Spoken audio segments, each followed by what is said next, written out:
As I've cited in other videos, any kid of the 1980s will tell you the three big toy lines of the decade were He-Man, G.I. Joe, and Transformers, bracketed on either side by Star Wars on the 1970s edge of things and Teenage Mutant Ninja Turtles on the 1990s end of the timeline. In childhood, you'd have been hard-pressed to find a more rugged and reliable toy line than Masters of the Universe. The large figures and the durable, difficult-to-lose accessories in bright colors were capable of holding up to all but the most intentionally destructive play. While the Masters of the Universe vehicles were often battery-powered and some had easily broken parts, the figures were pretty bulletproof, barring the few with action gimmicks so acute the mechanisms compromised the figure's durability. By comparison, G.I. Joe had thumbs that broke off, waists held together with rubber gaskets that could and did break under the wrong conditions, and vehicles and playsets made of plastics that loved to snap off hinges, tabs, and posts even under normal operating conditions. Yes, Joe's largely survived spirited play, but not unscathed. Then you had the Transformers, a concept so ahead of its time the transforming robots were more like interactive model kits, each with so many fail points it's crazy to think these were viable toys for children. These robots literally could and did shatter to pieces during playtime. But time has taken me to a place I did not expect. My brother was the Masters of the Universe junkie in our childhood.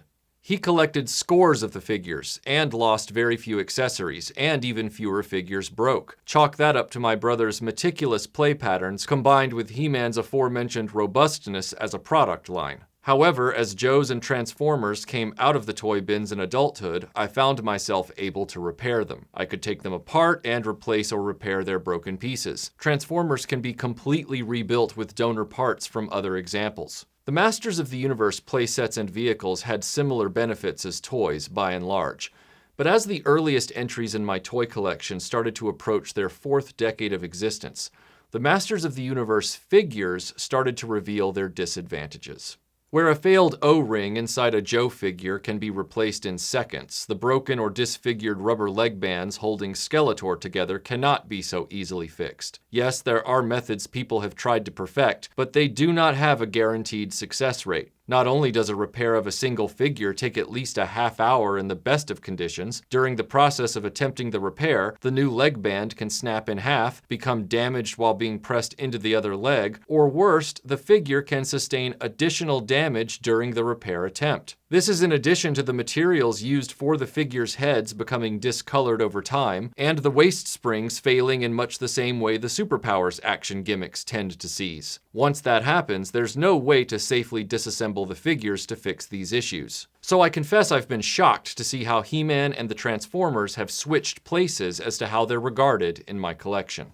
In most instances, Transformers and G.I. Joe toys can be disassembled and repaired. Meanwhile, the many He-Man figures that needed virtually no attention for almost 40 years were starting to come apart as if on cue. Most can no longer stand up reliably, which is really important for video production. Some lost their legs completely thanks to those bands dry rotting, seemingly at random from character to character. Discoloration of heads and figures themselves was visible with some of them, again at random, and with the repair techniques available lacking a guaranteed success rate and requiring significant time investment whether they failed or worked, I admit I've lost my patience with the vintage Masters of the Universe action figure line. The vehicles and playsets are still fascinating and very durable, but the figures that surrounded them I can no longer stand to put up with. The real issue was what to replace them with. The Classics line wasn't in scale with the vintage vehicles and playsets, and they were subscription-only products, which also felt dishonest. So I wanted nothing to do with those, because they weren't in the spirit of toy aisle figures from the 80s, and I needed something that would work in scale with the vehicles and playsets for video productions. Super 7's vintage line from a few years ago would have fit the bill given their vintage-compatible size, but they were overpriced and sorely lacking in character variety. Just as I'd given up hope, Mattel announced the Origins line, a vintage-scale reworking of the original Masters of the Universe figures. And for the most part, the line has proven exactly what my collection has needed for display to allow these vintage figures to retire to storage. The Origins figures are the same scale as the vintage originals. Mattel is making all of the characters from the original line, at least so far it seems, and they're moving at a very good clip getting them to the market.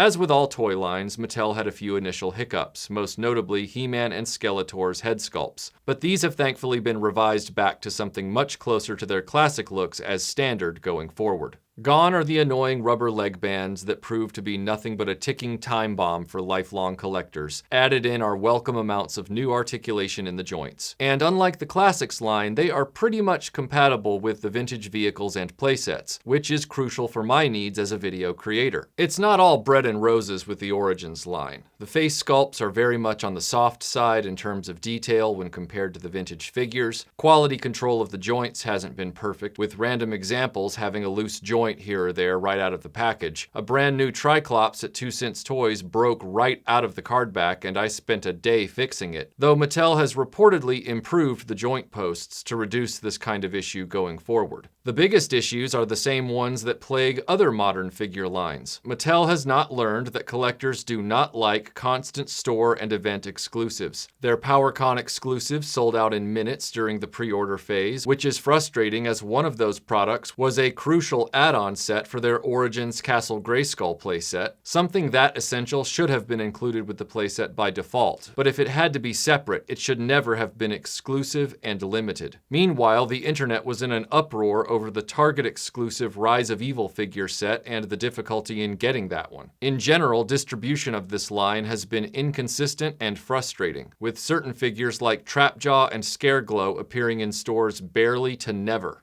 The line showed so much promise, but thus far, Mattel is failing to deliver on what would have differentiated this series from all other modern lines.